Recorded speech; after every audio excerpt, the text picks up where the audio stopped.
नमस्कार। YouTube channel maths era and civil engineering by RP Vyas एवं Teachment app की ओर से मैं आरपी व्यास यानी राजेंद्र भैया ji second year fourth semester mechanical auto और मैकेनिकल प्रोडक्शन ब्रांच के उन सभी स्टूडेंट्स का हार्दिक स्वागत एवं अभिनंदन करता हूं जिनको सब्जेक्ट कोड 4002 में अच्छी तैयारी करके यानी कि स्ट्रेंथ ऑफ मेटेरियल्स के अंदर अच्छी तैयारी करके अच्छा रिजल्ट प्राप्त करना है। मैं आपके लिए बेसिक्स सारे लेके आऊंगा। आज मेरा ये पहला वीडियो है यूनिट 1 जिसका नाम है सिंपल स्ट्रेसेस एंड स्ट्रेन, सरल प्रतिबल एवं विकृति। हम शुरू करेंगे types of forces, stresses, strains, यानी कि बलों के प्रकार, प्रतिबलों के प्रकार और विकृतियों के प्रकार। शुरू करते हैं। देखिए, जब बात आती है फोर्सेस की, हम कहते हैं बल यानी कि फोर्स। आपके पाठ्यक्रम की दृष्टि से 3 तरह की फोर्सेस हैं। पहला तनाव बल, दूसरा संपीड़न बल और तीसरा अपरूपण बल।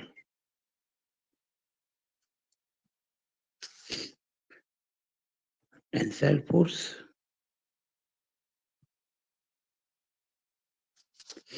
कंप्रेसिव फोर्स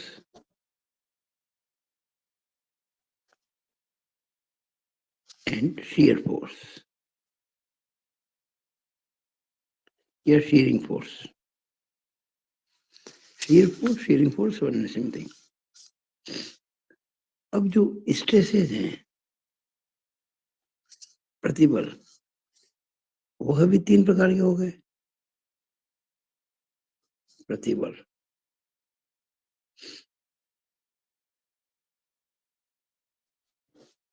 यहाँ प्रश्न उठता है कि प्रतिबल होता क्या है, तो अभी हम डिस्कस करेंगे इसी वीडियो में। लेकिन पहले नाम देख लें। जैसे ये 3 बल है ना, तनाव बल, संपीड़न बल, अपरूपण बल, इनसे संबंधित प्रतिबल जो कहलाएंगे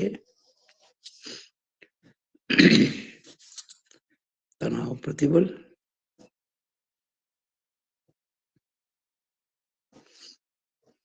संपीड़न प्रतिबल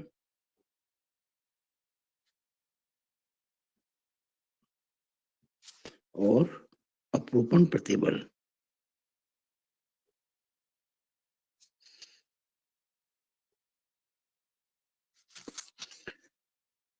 अपरूपण के लिए एक और शब्द प्रयोग होता है, कर्तन। कर्तन प्रतिबल। एक और शब्द भी है, स्पर्शीय प्रतिबल। ये स्टीयरिंग के लिए वर्ड। यहाँ भी हम कह सकते हैं कि अपरूपण बल को हम कह सकते हैं कर्तन बल अथवा स्पर्शीय बल।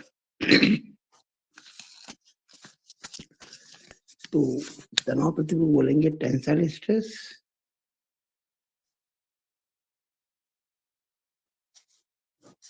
इसको बोलेंगे कॉम्प्रेसिव स्ट्रेस,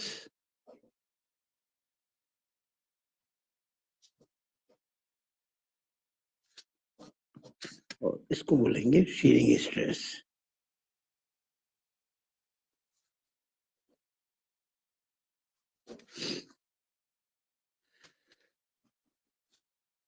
अब आती है बात विकृति की, स्ट्रेन। तो जो विकृति होती है, अब हम सब समझेंगे कि प्रतिबल क्या होता है, विकृति क्या होती है, लेकिन अभी एक बात थोड़ा सा मोटे मोटे रूप में देख लेते हैं। विकृति, स्ट्रेन, ये भी 3 तरह की हो गई।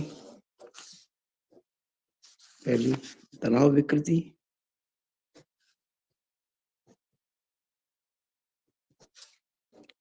दूसरी संपीड़न विकृति तीसरी अपरूपण विकृति,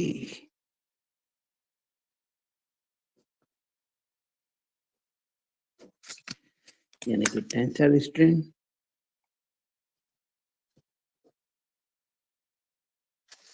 कॉम्प्रेसिव स्ट्रेन,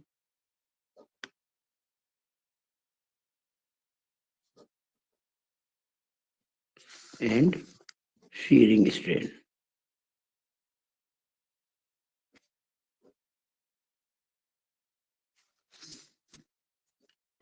अब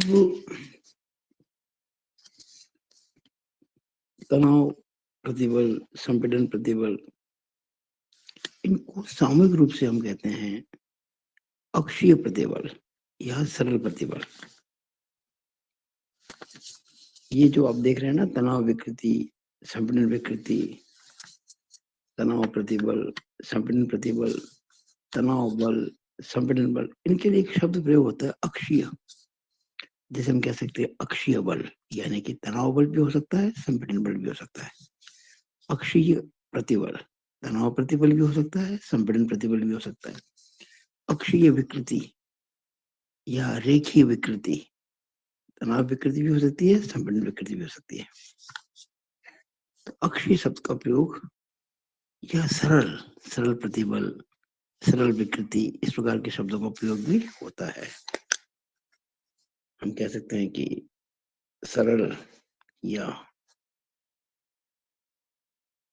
अक्षीय बल, प्रतिबल, विकृति, यानी कि सिंपल और एक्सियल फोर्स, स्ट्रेस,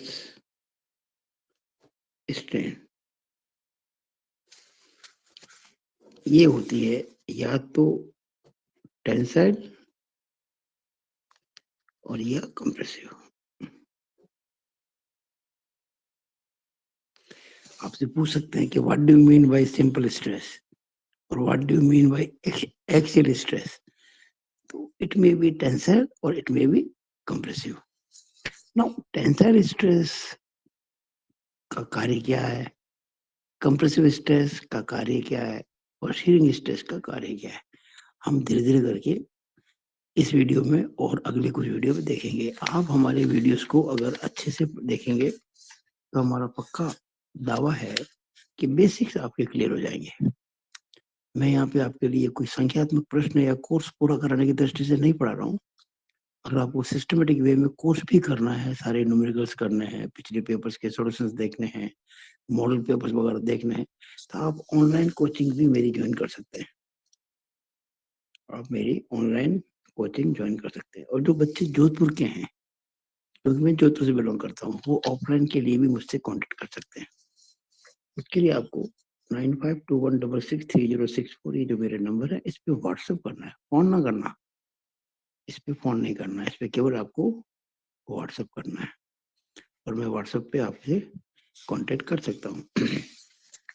तो शुरू करते हैं आगे। अब हम ये जो बातें मैंने आपको बताई है, बल, प्रतिबल, विकृति, इनकी बात करते हैं। देखिए ये कोई रॉड है,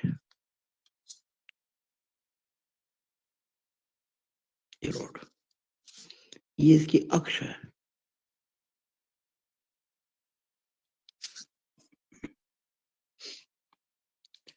और ये इस पे एक फोर्स लगा हुआ है P।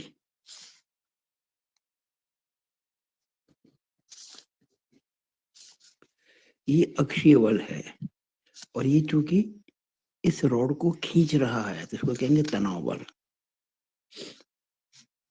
ये आपका हो गया तनाव बल।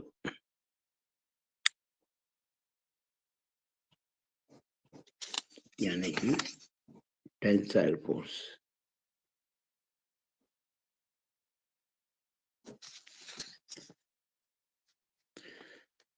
अब जब बल लगेगा तो नेचुरली इसकी लंबाई में कुछ वृद्धि होगी, there will be small change in its length. अगर हम कहें ये जो शुरुआत की लंबाई है प्रारंभ की, वो L है, और ये जो लंबाई में वृद्धि हुई है, ये डेल्टा L है। तो इसको कहते हैं लंबाई में वृद्धि। दूसरा, अगर हम बात करें इस तरह से, ये वही रोड है, बिल्कुल वही, ये इसकी एक्सिस है, अक्ष। इस बार फोर्स हम ऐसे लगा रहे हैं, दबा रहे हैं इसको, इस रोड को दबा रहे हैं, इसको कोशिश कर रहे हैं इसकी लंबाई को घटा दें। इसको कहते हैं संपीड़न बल। संपीड़न बल यानी कि कंप्रेसिव फोर्स। अब जो बल होगा कंप्रेसिव, तो नेचुरली इसकी लंबाई में कुछ कमी होगी। ये तो है इसकी इनिशियल लेंथ, और ये है लंबाई में कमी, डिक्रीज इन लेंथ। हमने क्या बताया? Axial tensile force, axial compressive force. Tensile force क्या कहता है? टेंसाइल फोर्स क्या करता है? लेंथ को इंक्रीज करता है, और कंप्रेसिव फोर्स क्या करता है? लेंथ को डिक्रीज करता है। क्योंकि हमने फोर्स जो लगाया लेंथ के पहले लगाया। हम आगे जाके और भी बहुत सारी बातें पढ़ेंगे, बहुत सिंपल वे में आपको समझा रहा हूँ मैं। अब बात आती है अपरूपण की, उसके लिए मैं अलग से एक क्लास लूंगा, डिटेल में जाना पड़ेगा। अभी हम अगले कुछ वीडियोस में केवल टेंसाइल और कंप्रेशन पे ही ध्यान देंगे। तो होता क्या है, जब आप किसी चीज पे फोर्स लगाते हो और वो चीज तो मजबूत है, ऐसा नहीं कि आपके जैसे पेन है, इसको मैंने फोर्स लगाया, बहुत जोर से खींचा, ये टूट तो नहीं गया। इसका मतलब इस पेन के मटेरियल ने मेरे द्वारा लगाए गए फोर्स को अपोज किया, उसका विरोध किया। तो उस मटेरियल में रेजिस्टिंग फोर्स डेवलप हो जाता है, वो एक्सटर्नल फोर्स के ऑपोजिट होता है। जैसे फोर्स में लग रहा है ना, तो रेजिस्टिंग फोर्स ऐसे हो जाएगा, ऐसे, ये उधर है तो ये इधर हो जाएगा। इसको आर कहते हैं, आर।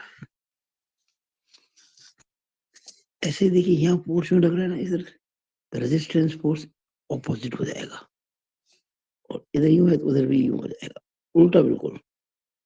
इसको कहते हैं आर। जो पी दिखाया मैंने आपको, वो है एक्सटर्नल फोर्स,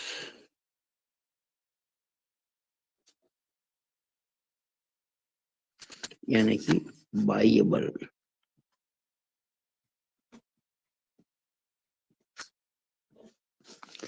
और जो आर है, इसे कहते हैं प्रतिरोधी बल, यानी कि रेजिस्टिंग फोर्स।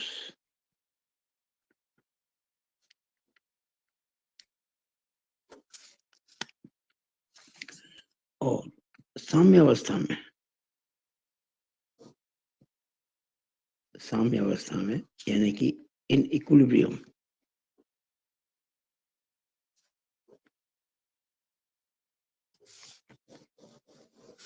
आर हमेशा पी के बराबर होता है, यानी कि resisting force is always equal to applied external force, साम्य अवस्था के लिए और इक्विलिब्रियम। यानी कि हम मान के चलते हैं कि जो हमने फोर्स लगाया है उसके कारण ये चीज टूट नहीं रही है। जितना पी की वैल्यू बड़ी होगी उतनी आर की वैल्यू बड़ी होगी, लेकिन अल्टीमेटली तो अगर एक लिमिट को क्रॉस करेंगे तो रॉड टूट जाएगी।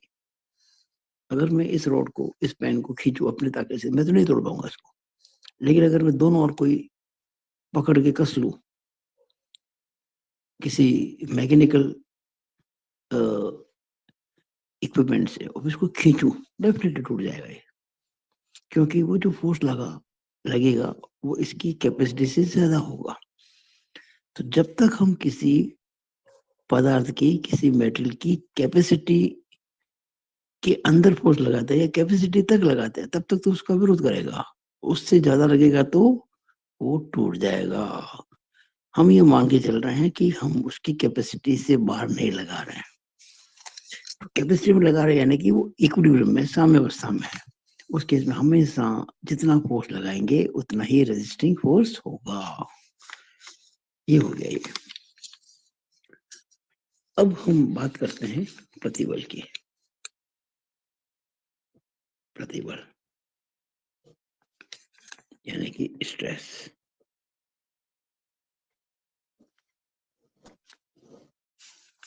इसकी परिभाषा है, it is resisting force per unit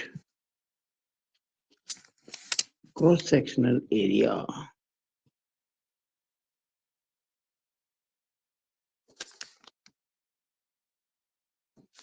इसकी डेफिनेशन है, resisting force per unit cross sectional area यानी कि प्रति इकाई अनुप्रस्थ काट क्षेत्रफल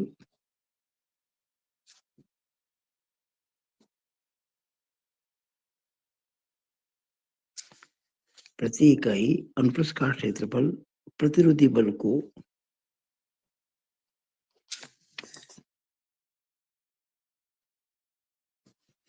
प्रतिबल कहा जाता है।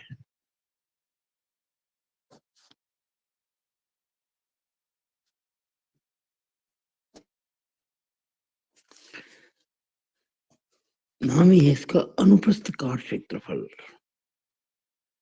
Cross sectional area. हम इस पर अगले वीडियो में डिस्कस करेंगे, लेकिन नाम ही है इसका अनुप्रस्थ यानी कि एट राइट एंगल। बल की जो दिशा है ना, जिस दिशा में बल लग रहा है उसके परपेंडिकुलर डायरेक्शन में जो एरिया होता है जो उसको रेजिस्ट करता है, हम इसको डिनोट करते हैं कैपिटल ए से। If capital A is equal to cross sectional area, मैंने लिखा ना क्रॉस को, मैंने CROSS ना लिख के इसको एक एक्स बना दिया, एक्स को क्रॉस। तो क्रॉस सेक्शनल एरिया के लिए आप ये सिंबल मान लीजिए, cross SCC sectional area. Then stress यानी कि प्रतिबल। तो प्रतिबल को हम स्मॉल पी से रिप्रेजेंट करते हैं। किससे करते हैं? स्मॉल पी से। कई बार स्मॉल एफ से भी कर लेते हैं। कई बार कुछ बुक्स में आपको कहीं यह हो सकता है कि फ्लूइड मैकेनिक्स में हाइड्रोलिक्स के अंदर ये सिग्मा का भी प्रयोग करते हैं, लेकिन अधिकांश हम अपने इन वीडियोस में स्मॉल पी या स्मॉल एफ, ज्यादातर स्मॉल पी का प्रयोग किया जाएगा। प्रतिबल small P is equal to resisting force upon cross sectional area. इसकी डेफिनेशन है, that means small P is equal to, अब रेजिस्टिंग फोर्स जो होता है वो तो एक्सटर्नल फोर्स के बराबर होता है, इसको हम कैपिटल पी अपॉन ए कह सकते हैं, यानी कि stress is equal to force upon area.